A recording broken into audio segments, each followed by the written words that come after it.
tersebut dengan menggunakan tisu, sapu tangan, atau lengan baju.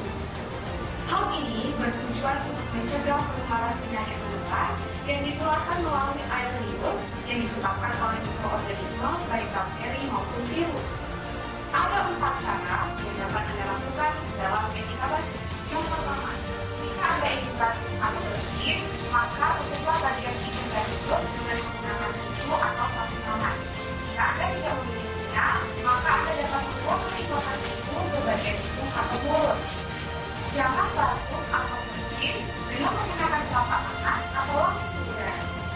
Yang kedua, selalu palingkan wajah Anda dari orang-orang sekitar Anda ketika Anda batuk atau bersin.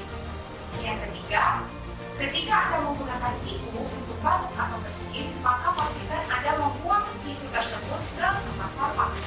Dan yang terakhir, pastikan Anda mencuci tangan dengan menggunakan air mengalir dan sabun atau menggunakan hand sanitizer.